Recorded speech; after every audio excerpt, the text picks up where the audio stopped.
যায় দিন যায় একাকী, তারে বিহনে কেমনে বলো থাকি। যায় দিন যায় একাকী, তারে বিহনে কেমনে বলো থাকি। ভালোবাসা এই অন্তরে অভিমানে কেঁদে মরে, ও এই বুকেতে দুঃখ বেঁধে রাখি। আসসালামু আলাইকুম। তো অনেকদিন পর আপনাদের লগে দেখা। তো অনেকদিন পর দেখা না মানে আপনাদের লগে কথা কওয়া। তো এই কথা কওয়াটা আর কি এর লেগে এতদিন আইতে পারি নাই। এই সব ইয়া করুম। আর এত বড় দায়িত্ব এই ছোট বয়সে নিতে পারুম কিনা এইটাও একটা ইয়া ছিল। তো যাই হোক দায়িত্ব নিতে হয়। কারণ দায়িত্ব কাঁধে পড়লে কারো কাঁধে চাপানো যায় না। এই সময় নিজের কাঁধে লইয়াই চলাচল করতে হয়। তো জীবনে ভাবি নাই যে এই দায়িত্ব মানে নিতে হইব আরকি। তো যাই হোক ঈদ কাছে আইছে আর এর মধ্যে আমার যেই ভাই, যেই বোন, বড় ভাই, বড় বোন কোনো সময় হাসপাতালের দিকে মুখ করতে দেয় নাই। খালি অসুস্থ হইলে কইতো যে ডাক্তারের কাছে যাবি, ডাক্তার দেখায় দিত। বা নিজে থাইক্যা ডাক্তারের অবজারভেশনে রাইখা তারপরে কি হইছে না হইছে সবকিছু কইতো। তো হেই ভাই-বোনেগো যেসমগা মা মানে হেই ভাই-বোনেগো বড় ভাই-বোনেগো যারা মা-বাবার মতন হ্যাগো দায়িত্ব এসমগা নিজের কান্দায়া পড়ে। এসমগা মনে করেন নিজের পৃথিবীর সবচেয়ে অসহায় আছিলাম এসমগা।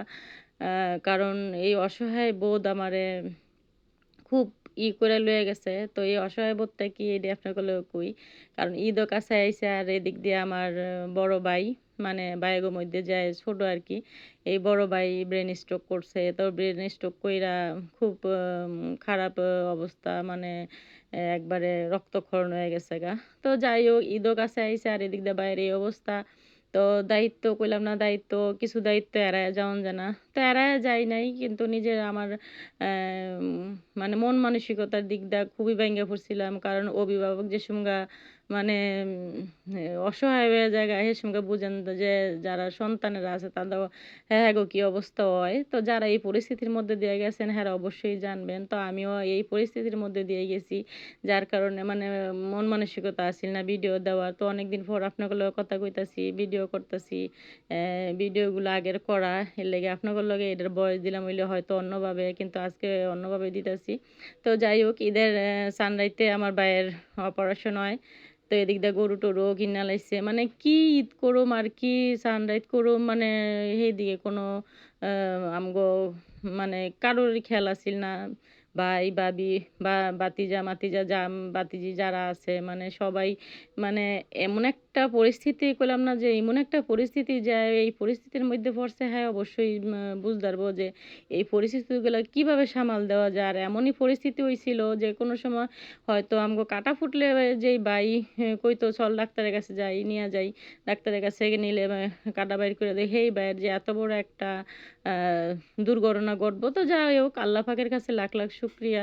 আলহামদুলিল্লাহ আল্লাহ পাক ভালো জানেন কিভাবে কি কি এর লেগা এত বড় আমার ভাইয়ারে বিপদ দিছে। তো হেই ভাইয়ের অপারেশন সানরাইতে হইছে। সানরাইতে আমরা আ সবাই হাসপাতালে আছিলাম। আর বাড়িতে এদিক দিয়া গরু-টরু। তো ভাবি আবার কইলো যে, "না তোমরা বাসায় যাওগা, আমি আছি।" রাইত পইলে ঈদ আবার ডাক্তার কইয়া দিছে যে ঈদের মধ্যে অপারেশন করা। তাও ভাইয়ের চিকিৎসাটা খুবই দেরি হয়ে গেছিল গা। হেলাফেলার কারণে না, মানে ভাইডা মানে মেমোরি এমনভাবে হইছে যে হ্যারে বুঝানো যাইতেছে না যে হ্যাঁ স্ট্রোক করছে। হ্যারে কইতেও পারতাছি না ভাইডারে বেলে তুই বড় একটা করছস। মানে হ্যাঁ বুঝতেছে হ্যাঁ বুঝাচ্ছে কি যে আমি নরমাল। যার কারণে হ্যারে হাসপাতালেও ভর্তি করা যায় নাই। মানে দেখা গেছে ভর্তি করাইছি। এর পরদিন ও হাসপাতালতে বাইরে আয়া পড়ছে। তো এক পর্যায়ে খুব বিপদের মধ্যেই গেছে। তো যাই হোক আলহামদুলিল্লাহ আল্লাহর কাছে লাখ, লাখ শুকরিয়া যে অনে আমার ভাইডা আপাতত আল্লাহর রহমতে খুবই সুস্থ আছে। অপারেশনের ঈদের দিন অ্যা হুম মানে ভাবি হেরা সবাই এই আর্মিতে কাটাইছে, হাসপাতালেই কাটাইছে। আর এমন একটা দিনে পড়ছে যে একবারে এদিক দিয়ে বাড়ির টেনশন, এদিক দিয়ে হাসপাতালের টেনশন। সবকিছু মিলাইয়া একবারে হযবরল অবস্থা হয়ে গেছিল গা। তো আপনারা যারা আমার আত্মীয়স্বজন আছেন হ্যাগো দোয়ায় তো যাগো ময় মুরব্বিরা আছে হ্যাগো দোয়ায় খুব সুস্থ আছে, খুব ভালো আছে। আর আমার বাড়ির পরিবেশটা আপনাগরে দেখানোর কারণ হইলো মানে এই কইলাম না যে এটার হয়তো বয়স দিলাম হইলো অন্যভাবে। আর আপনাগুলো কথা কইতে, কইতে আমার বাড়ির পরিবেশটাও দেখা হইলো, আমার বাড়ির গাছপালাও দেখা হইলো, দেখানো হইলো। তো যাই হোক এইটা হইছিল আমার পিছের দিকটা যে দিকটা মানে ফাঁকা করছিলাম গরু করে রাখার লাইগা। তো গরু এখানেই রাখা হইছে, এখানেই কুরবানি দেওয়া হইছে। আর এদিক দিয়ে বৃষ্টিও হওয়া শুরু হইছিল। তো কইলাম না যে মন মানসিকতা আছে না তারপরও মানে মনেরে কিভাবে পাথর বাইন্দা মানুষ কাজ করে যে এই পরিস্থিতি পইড়া বুঝছি যে আসলে মানুষ যে কয় যে হ্যাঁ, অধিক শোকে পাথর হয়ে যায় আসলে অধিক শোকে পাথর হওয়ারই অবস্থা হয়েছিল সবার। কারণ আমার এই ভাইটা হইছে আমগো অভিভাবক। মানে বাবার পর অন্তত অভিভাবক। তো আবার অনেকে চিন্তা করতেন বড় ভাই আছে। হ্যাঁ, বড় ভাই আছে, বড় ভাই আছে। কিন্তু সবাই কিন্তু সব দায়িত্ব নিতে পারে না। যার কারণে বড় ভাইও আছে, বড় ভাইও যতটুক পারছে দায়িত্ব পালন করছে। এই ভাইটাও যতটুক পারছে মানে একবারে জান প্রাণ দিয়ে আর যারা আমার ভিডিও দেখছেন হেরা দেখছেন যে আমার বাড়িতে সবসময় এই ভাইটারই আনাগোনা ছিল। এই ফলের দিনে বা যেকোনো একটা আয়োজন উৎসবে এই ভাইটার আনাগোনাই বেশি আছিল। তো আপনাদের লগে এই ছোটখাটো ভিডিও দিয়ে শেয়ার করলাম যে কি এর লেগে ভিডিও দিতে পারি নাই। ইনশাল্লাহ পরবর্তীতে আপনাদের লগে পাশে থাইকা আপনাদের ভিডিও দেওয়ার চেষ্টা করুম।